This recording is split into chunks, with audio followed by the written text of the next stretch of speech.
నమస్తే. ఇన్నాళ్ళు నన్ను సపోర్ట్ చేస్తూ, ఎంకరేజ్ చేస్తూ మీ ప్రేమని నాకు అందిస్తున్న ప్రతి ఒక్కరికి కృతజ్ఞతలు. అలాగే ఈ వీడియో కూడా ఖచ్చితంగా మీకు ఉపయోగపడుతుంది. లైక్, షేర్ అండ్ సబ్స్క్రైబ్ చేసి మీ సపోర్ట్‌ని నాకు అందించండి. అలాగే ఈ వీడియో పట్ల మీకున్న అభిప్రాయాన్ని కామెంట్ సెక్షన్‌లో కామెంట్ చేసి తెలియజేయండి. ఇప్పుడు వీడియోని చూద్దాం. జ్యోతిష్య శాస్త్రం ఒక అద్భుతం. వేదాంగమైన జ్యోతిష్య శాస్త్రం అనేటువంటిది మానవ జీవన గమనానికి ఒక వరం. జ్యోతిష్య శాస్త్రం నీ జీవితంలో వెలుగునింపే ఒక భాష. ఆ భాష నీకు అర్థమైతే ప్రకృతి నీతో మాట్లాడుతుంది. అస్ట్రాలజీ నేర్చుకోవాలి అనుకునే వారికి అద్భుత అవకాశం. మురళీధర శర్మ గారి అస్ట్రాలజీ క్లాసెస్ అతి త్వరలో మొదలు కాబోతున్నాయి. 100% జాబ్ గ్యారంటీ. వివరాల కొరకు సంప్రదించండి. నమస్తే, వెల్కమ్ టు అవర్ ఛానల్. నేను పద్మిని. ప్రస్తుతంతో పాటు ప్రముఖ ఆధ్యాత్మికవేత్త, జ్యోతిష పండితులు, హస్త సాముద్రిక నిపుణులు వైవిఎస్ఎస్ గిరిరావు గారు మనతో పాటు ఉన్నారు. మాట్లాడదాం. నమస్కారం అండి. నమస్తే అమ్మా. వరలక్ష్మి వ్రతం. ఈ వరలక్ష్మి వ్రతం ఎప్పుడొస్తుందా అని చక్కగా ఎదురు చూస్తూ ఉంటారు. లక్ష్మీదేవిని చాలా చాలా ప్రేమతో కొలుస్తారని ఖచ్చితంగా చెప్పుకోవచ్చు. అలంకరణ విషయంలోనే అది అర్థమవుతుంది. అంటే అమ్మవారు చాలా అందంగా ఉండాలి, ఈ చీర కట్టాలి, ఇలా చూడాలి, ఇలా కట్టుకోవాలి అని మా ఆడవాళ్ళందరూ కూడా యూట్యూబ్లో కూడా ఎక్కడెక్కడ ఏ వీడియోస్ వస్తాయి, ఎలా కట్టాలి అని చూస్తూ ఉంటారు. అంత ప్రేమే, అందులో ఉన్నదంతా ప్రేమే కదా. అయితే ఈసారి వచ్చేటటువంటి వరలక్ష్మి వ్రతం మరింత శోభాయమానంగా ఖచ్చితంగా వస్తోందని చెప్పుకోవచ్చు. ఎందుకంటే ఏకాదశితో కూడినటువంటి వరలక్ష్మి వ్రతం ఈసారి పుత్రద ఏకాదశిగా వస్తున్నటువంటి ఈ ఏకాదశిని, అలాగే వరలక్ష్మి వ్రతాన్ని ఎలా జరుపుకోవచ్చు అంటారు ఒకసారి మీ ద్వారా? చాలా సంతోషం అమ్మా. మా ఆడపడుచులందరికీ చాలా ఇంట్రెస్ట్ అయిన సబ్జెక్ట్ ఇది. చాలా. ఎందుకంటే మనకి శ్రావణ మాసంలో పౌర్ణమి ముందు వచ్చేదంటే రెండో శుక్రవారం ఈ వ్రతం అనేది అందరూ చేసుకోవడం అనేది జరుగుతూ ఉంటుంది. ఇందులో ఏంటంటే ఆనవాయితీ ఉన్నవాళ్ళు వచ్చేసి ఏంటంటే ఈ కొబ్బరికాయకి ఈ పసుపుతో చక్క ముఖం అంతా డిజైన్ చేస్తారు. చేసి ముక్కు, చెవులు, కళ్ళు, నోరు అన్నీ సెట్ చేసేసేసి చక్కగా పెట్టి, మళ్ళీ కింద ఒక పానకం బిందె, దాని మీద ఒక కలశం, దాని మీద ఏంటంటే మామూలుగా కొబ్బరికాయ రేవి కూడా పెట్టేసేసి దీనికి కొబ్బరికాయకి డెకరేషన్ చీర కట్టి చక్కగా 2 చేతులు పెట్టి 2 కాళ్ళు పెట్టేసి బాసు పెట్టేసి కూర్చున్నట్టుగా అలా అలంకారం చేసి పెడతారు చక్కగా. అది చేయగలిగిన వాళ్ళు, ఆనవాయితీ ఉన్న వాళ్ళకి అది ప్రశస్తం. లేని వాళ్ళకి ఏంటంటే అది ఎందుకంటే దాంట్లో మనం ఏదైనా ఒక మూర్తిని ఆవాహన చేసేటప్పుడు ఈ ఐబాల్స్ అనేవి ఏంటంటే మనం ఒక్కోసారి ఒక యాంగిల్లో పెట్టినప్పుడు ఏంటంటే ఆ నల్లగుడ్డ ఉంటుంది కదా, అది అతీక్షణంగా చూస్తుంది అనుకోండి రౌద్రం వస్తుంది. అర్ధనిమీలితంగా అంటే ఈ రౌండ్ పైన లైట్గా కట్ చేసేస్తే అర్ధనిమీలిత నేత్రాలుగా వస్తుంది, క్లోజ్ అయినట్టుగా రావాలి. తప్పితే అది తెలియకుండా అంటే కింద కట్ చేసి పైన రౌండ్ ఉంది అనుకోండి, చాలా ఉగ్రం, అంత కాళిక అమ్మవారు వస్తుంది సరే ఆ టైప్లో. అందుకంటే అది అలవాటు ఉన్న వాళ్ళకి, అంటే కరెక్ట్గా ఆ ఫేస్లో ఎక్స్ప్రెషన్ కూడా తీసుకురాగలిగిన వాళ్ళకి అది ప్రశస్తం. లేని వాళ్ళు చక్కగా మనకి వెండి రూపులు దొరుకుతున్నాయి, రాగి రూపులు దొరుకుతున్నాయి, చెక్కతో ఉన్న రూపులు కూడా దొరుకుతున్నాయి, చక్కగా పసుపు వర్ణంలో పెయింట్ చక్కగా ఉంటున్నాయి. కాబట్టి మనకి ఆ లోపం ఏమీ లేకుండా ఉండాలంటే చక్కగా ఈ రూపు తీసుకొచ్చేసి కొబ్బరికాయకి తగిలిచ్చేసేసి కింద చేసేసుకుంటే ఏంటంటే మనకి చాలా ప్రశస్తంగా ఉంటుంది. తర్వాత ఏంటంటే మనకి ఈసారి లెక్క ఏంటంటే మనకి పుష్య శుక్ల ఏకాదశి ఒకటిను, శ్రావణ శుక్ల ఏకాదశి, పుత్రద ఏకాదశి అంటారు. మనం అది విడిగా సెలబ్రేట్ చేసుకుంటాం. మనం ఆ రోజంతా ఉపవాసం ఉంటాము. తర్వాత ఏంటంటే చక్కగా నారాయణ అష్టాక్షరి కానీ, తర్వాత విష్ణు సహస్రనామం పారాయణ చేయటం కానీ, మనం ఏకాదశి వ్రతం చేస్తూ మర్నాడు పారాయణ చేయటం 8-5 దాకా ఏమన్నట్టుంది పారాయణది, అది చేసుకోవడం చేస్తాం. ఈసారి ఏమైందంటే అదృష్టం కలిసి వచ్చే మహిళామణులకి మనకి వరలక్ష్మి వ్రతం ఏ రోజు వచ్చిందో, వరలక్ష్మి వ్రతం వచ్చిన రోజు శుక్రవారం చూస్తాం పౌర్ణమి ముందు, ఇది ఏకాదశి తిథికి సంబంధించింది, ఇది వారానికి సంబంధించింది. ఈ 2 కూడా మిక్స్ అయిపోయి కరెక్ట్గా మన కృష్ణాష్టమిను ఆ రోజు రోహిణి నక్షత్రం వస్తే ఎంత ప్రశస్తంగా ఎలా చెప్పుకుంటామో అలా 2 పర్వదినాలు కలిసి వచ్చినాయి. అందుకని భగవత్ సంకల్పంగా నాకు ఒక చిన్న థాట్ ఏంటంటే, మనకి పుత్రద ఏకాదశి ఏంటంటే పుత్ర సంతానం కోసము చేస్తారు, ధార్మికంగానేమో యోగకారకంగా చేస్తారు, రెండోది అంటే పుత్ర సంతానం కోసం కూడా చేస్తారు.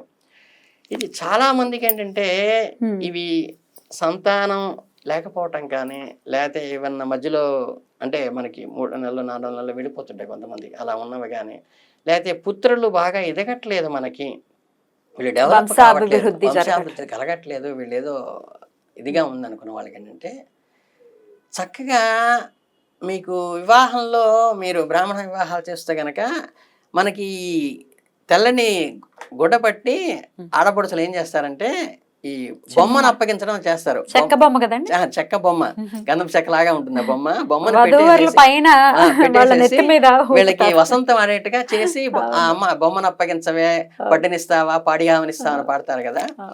చక్కగా ఈ అమ్మవారు కూడా ఏదో అంటారు అంటే ఎలుగెత్తి పిలిస్తే భగవంతుడు పరిగెత్తుకొస్తారట. అలాగే వరలక్ష్మి మీద ఉన్నటువంటి ప్రధానం ఏంటంటే ఇట్లా రమ్మను చూపిలిచి కోట్ల ధనమిచ్చే తల్లి, అంత చక్కగా రావయ్యా బిడ్డ అని పిలిచి కోట్ల ధనం ఇస్తుందిట. అటువంటిది అమ్మవారు అనమాట. దాంతో పాటు ఈ అమ్మవారి తత్వంలో, లక్ష్మీ తత్వంలో అష్టలక్ష్ములు ఉన్నాయి. అందులో ధైర్యలక్ష్మి, తర్వాత ఏంటంటే మన అన్ని రకాలు ఏంటంటే వస్తాయన్నమాట. దాంతో వచ్చేది మన సంతాన లక్ష్మి అని ఒకటి ఉంది. ఇక్కడ ఈ రెండు పుత్రద ఏకాదశి దీనికి సింకర్నైజ్ అవ్వటం వల్ల ఏంటంటే మీకు ఒక అదృష్టమైనటువంటి టైం ఎలా ఉంటుందంటే చక్కగా ఈ బొమ్మను అప్పగించేటువంటి ఏదైతే ఉందో అలాగే మీరు ఒక చెక్క బొమ్మను తీసుకొచ్చి, లేకపోతే మీ పెళ్ళప్పుడు మీకు చక్కగా మీ ఆడపడుచులు ఎన్నదే కనుక ఇంట్లో ఇంకా అట్టి పెట్టుకుని ఉంటే జాగ్రత్తగా దానికి చక్కగా పసుపు రాసి చక్కగా బొట్లు పెట్టి దానికి ఏదైనా మనకి తలపా చుట్టడం కానీ మీరు చాలా దానికి అలంకారం ఏం చేసుకుంటే అది చక్కగా చేసుకుని ఏంటంటే చక్కగా ఒక పసుపు పచ్చని గుడ్డలో తమలపాకు వేసి వటపత్ర సాయిలాగా, వటపత్ర అంటే రావి ఆకు, మామూలుగా వటపత్ర సాయి ఉండేది, రావి ఆకు కానీ తమలపాకు కానీ వేసి చక్కగా అమ్మవారి ఒడిలో పెట్టి అమ్మవారికి వసంతం పోయండి.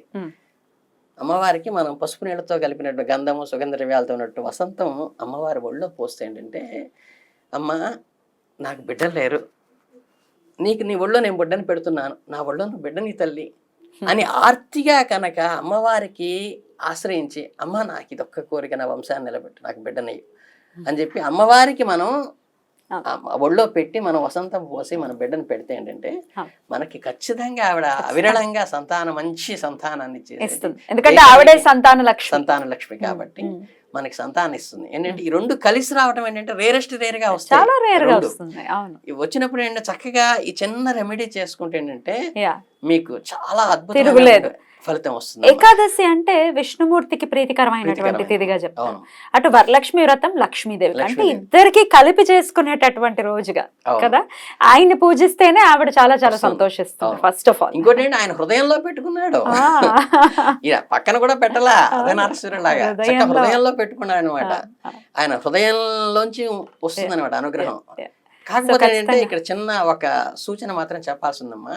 ఏకాదశి రోజు వ్రతం చేసేవాళ్ళు ఏంటంటే మనకి చాతుర్మాస వ్రతం దీక్ష చేసుకునే వాళ్ళు ఏంటంటే మర్నాడు పెరుగు వేసుకోకూడదు పారంలో, దధి వర్జ్యం అనగా ఉన్నారు కాబట్టి దధి వేసుకోరాదు అని అంటే వర్జించండి అని చెప్పారనమాట. అదొకటి. రెండోది ఏంటంటే ఏకాదశి వ్రతం చేసేవాళ్ళు కొంతమంది ఏంటంటే ప్రతి ఏకాదశికి ఉపవాసం ఉంటారు. 24 ఏకాదశులకి ఉండేవాళ్ళు ఈరోజు ఏకాదశి ఉపవాసం కదా అని ఇంటికి పిలిచి అమ్మవారి ప్రతిష్ఠ చేస్తున్నారు, మహానివేదన పెట్టకుండా ఉండకూడదు. అమ్మవారికి మహానివేదన పెట్టాలి. ఈ ఉపవాసం పాటించే వాళ్ళు ఎవరుంటారో వాళ్ళు తినకుండా మిగతా వాళ్ళ ప్రసాదం తీసుకోవచ్చు. బట్ ఆ ప్రసాదం కొద్దిగా తీసి పక్కన పెట్టుకుని మనం మర్నాడు అది అంటే ప్రసాద దుర్వినియోగం మళ్ళీ మనకి దీంట్లో వస్తుంది. సత్యనారాయణ వ్రతంలో, ఏకాదశి వ్రతంలో కూడా చాలా సత్యనారాయణ వ్రతం ఒకటి, విశ్వాసన ఒకటి, ఇవి పక్కాగా చేస్తుంటారు. అలా ఏంటంటే ప్రసాదాన్ని ఆ రోజు స్వీకరించకూడదు. అంటే నీ ఉపవాసం దీక్షలో ఉన్నవాడు అంటే ప్రసాదాన్ని ఒక ఆకులో పెట్టుకుని పక్కన అట్ట పెట్టుకుని ఏంటంటే మనకి ఇది మర్నాడు ద్వాదశి తిథిలో వచ్చినప్పుడు ఏంటంటే ఆ ప్రసాదాన్ని ముందు స్వీకరించి తర్వాత ఆహారాన్ని తీసుకోవాలి. అంతేగాని మహానివేదన పెట్టాల్సిందే, అమ్మకి నివేదన చేయాల్సిందే. అన్ని మనకి షడ్షోపేతంగా భోజనం పెట్టి మహానివేదన చేయాలి. ఉపవాస దీక్ష వాళ్ళు మాత్రం ఆ ఒక్కళ్ళు ప్రసాదం విడిగా గిన్నెలో పెట్టుకుని పక్కన పెట్టుకుని అది స్వీకరించారమ్మా. అద్భుతం అండి, చాలా అద్భుతం. సో అటు పుత్రద ఏకాదశిని చేసుకోవాలి, వరలక్ష్మి వ్రతంలో చేసుకుంటూ కూడా పుత్ర సంతానం, అసలు సంతానం కలగటం కోసం, మరీ ప్రత్యేకంగా పుత్ర సంతానం కలగటం కోసం ఈ బొమ్మని, చెక్క బొమ్మని ఏదైతే ఉందో అది కూడా చేసుకోండి అని చెప్తున్నారు. కాబట్టి దీనికి ఆనవాయితీలతో అట్లా ఏం సంబంధం లేదు, చేసుకోవచ్చు కదా, సో చక్కగా చేసుకోండి. ఒకవేళ ఇది మిస్ అయితే మరి నెక్స్ట్ ఫ్రైడే చేసుకోవచ్చు కదా, మీరు చెప్పినటువంటి విధానాన్ని నెక్స్ట్ ఫ్రైడే కానీ ఆ ఫ్రైడే కానీ చేసుకోవచ్చు. అద్భుతం అండి. అయితే కొన్ని క్యాలెండర్స్ లో మాత్రం గురువారం అని చెప్తూ ఉన్నారు ఏకాదశిని, ద్వాదశితో కూడిన ఏకాదశి మాత్రమే చెయ్యాలి అనేది మనకి ధర్మం చెప్తున్నటువంటి విషయము. అద్భుతం అండి, చాలా బ్యూటిఫుల్ గా ఎక్స్ప్లెయిన్ చేశారు. కృతజ్ఞతలండి. ముందే తీసుకోవచ్చు, ప్రసాదం మాత్రమే ఘనపదార్థం అనుకున్నా కూడా తీసుకోవచ్చు. తప్పకుండా. థ్యాంక్ యూ అండి. నమస్తే.